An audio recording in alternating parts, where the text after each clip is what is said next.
بسم اللہ الرحمن الرحیم۔ السلام علیکم ناظرین۔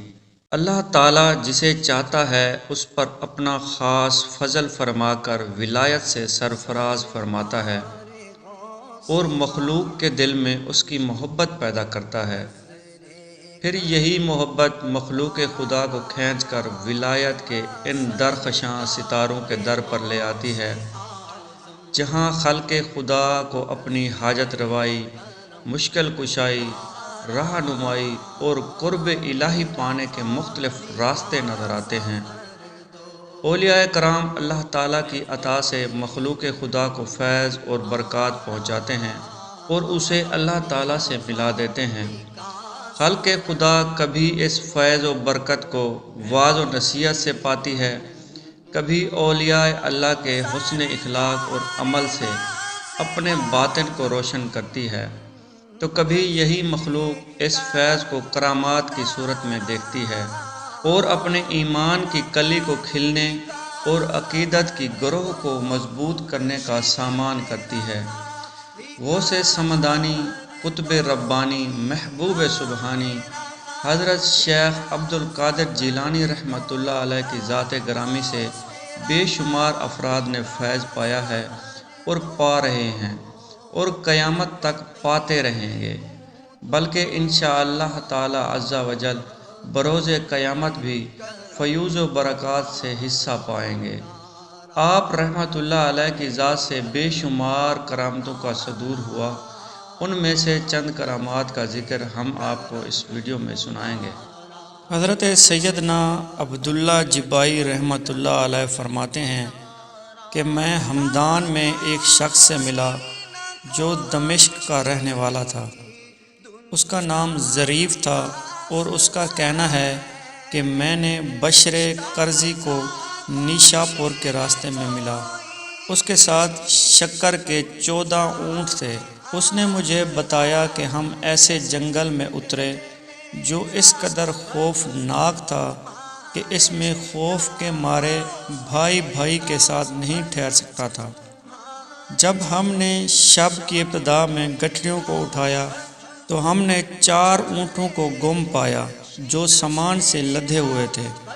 میں نے انہیں بہت تلاش کیا لیکن وہ اونٹ مجھے کہیں بھی نظر نہ آئے۔ قافلہ چل دیا اور میں اپنے اونٹوں کی تلاش کرنے کے لیے قافلے سے جدا ہو گیا۔ ساربان نے میری امداد کی اور میرے ساتھ ٹھہر گیا۔ میں نے ان کو تلاش کیا لیکن کہیں نہیں پایا۔ جب صبح ہوئی تو مجھے حضرت سیدنا محی الدین شیخ عبد القادر جیلانی رحمۃ اللہ علیہ کا بیان یاد آیا کہ اگر تو سختی میں پڑے تو مجھ کو پکارنا تو تجھ سے مصیبت دور ہو جائے گی۔ تو میں نے کچھ اس طرح سے کہا، اے شیخ عبد القادر جیلانی رحمۃ اللہ علیہ، میرے اونٹ گم ہو گئے ہیں۔ اے شیخ عبد القادر جیلانی رحمۃ اللہ علیہ، میرے اونٹ گم ہو گئے۔ پھر میں نے آسمان کی طرف دیکھا تو صبح ہو چکی تھی۔ جب روشنی ہو گئی تو میں نے ایک شخص کو ٹیلے پر دیکھا جس کے کپڑے انتہائی سفید تھے۔ اس نے مجھ کو اپنی آستین سے اشارہ کیا کہ اوپر آؤ۔ جب ہم ٹیلے پر چڑھے تو کوئی شخص نظر نہ آیا مگر وہ 4 اونٹ ٹیلے کے نیچے جنگل میں بیٹھے تھے۔ ہم نے ان کو پکڑ لیا اور اپنے قافلے کی طرف چل دیے۔ اسی طرح حضرت شیخ ابو الفضل احمد بن صالح فرماتے ہیں کہ حضور سیدنا شیخ عبد القادر جیلانی رحمۃ اللہ علیہ کے میں مدرسہ میں تھا۔ آپ رحمۃ اللہ علیہ کے پاس فقہا اور فقراء جمع تھے اور آپ رحمۃ اللہ علیہ سے گفتگو کر رہے تھے۔ اتنے میں ایک بہت بڑا سانپ چھت سے آپ رحمۃ اللہ علیہ کی گود میں آ گرا تو سب حاضرین وہاں سے ہٹ گئے اور آپ کے سوا کوئی بھی وہاں نہ رہا۔ وہ سانپ آپ کے کپڑوں کے نیچے داخل ہوا اور آپ کے جسم پر سے گزرتا ہوا آپ کی گردن کی طرف سے نکل آیا اور گردن پر لپٹ گیا۔ اس کے باوجود آپ نے کلام کرنا بند نہ کیا اور اپنی جگہ سے نہ ہلے، اور وہ سانپ زمین پر اترا اور آپ کے سامنے ایک دم پر کھڑا ہو گیا۔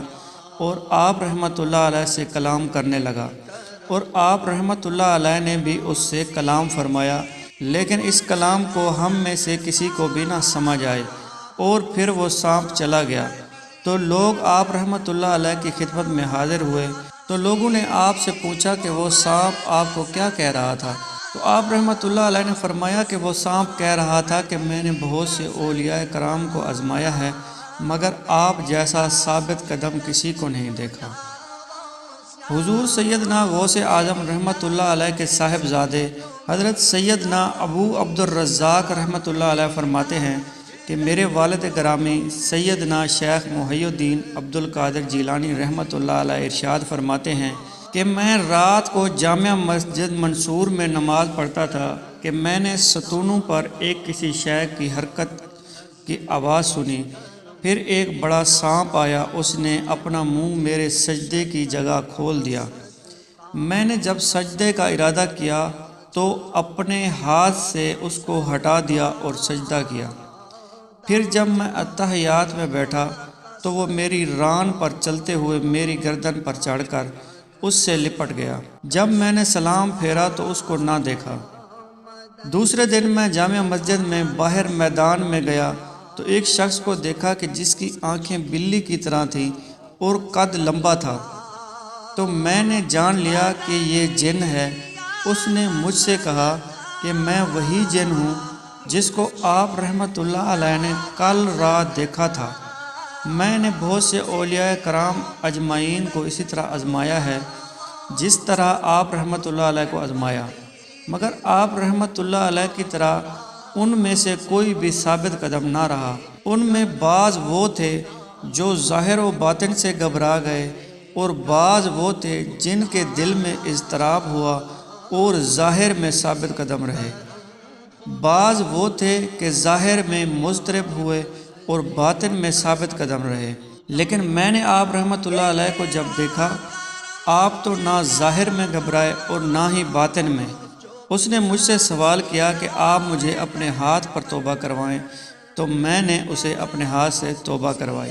اسی طرح حضرت امام شیخ ابو البقا مکری رحمۃ اللہ علیہ فرماتے ہیں کہ میں ایک روز حضرت سیدنا شیخ محی الدین عبد القادر جیلانی رحمۃ اللہ علیہ کی مجلس میں حاضر ہوا۔ میں پہلے کبھی حاضر نہ ہوا تھا اور نہ ہی کبھی آپ رحمۃ اللہ علیہ کا کلام سنا تھا۔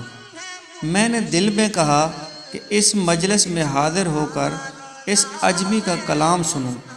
جب میں مدرسے میں داخل ہوا تو دیکھا کہ آپ رحمۃ اللہ علیہ کا کلام شروع ہے، تو آپ رحمۃ اللہ علیہ نے اپنا کلام بند فرما دیا اور فرمایا، اے آنکھوں اور دل کے اندھے، تو اس اجمی کا کلام کیا سنے گا؟ تو میں نہ رہ سکا، یہاں تک کہ آپ رحمۃ اللہ علیہ کے ممبر کے قریب پہنچ گیا۔ پھر میں نے اپنا سر کھولا اور بارگاہ غوثیت میں عرض کیا، یا حضرت مجھے خرقہ پہنائیں۔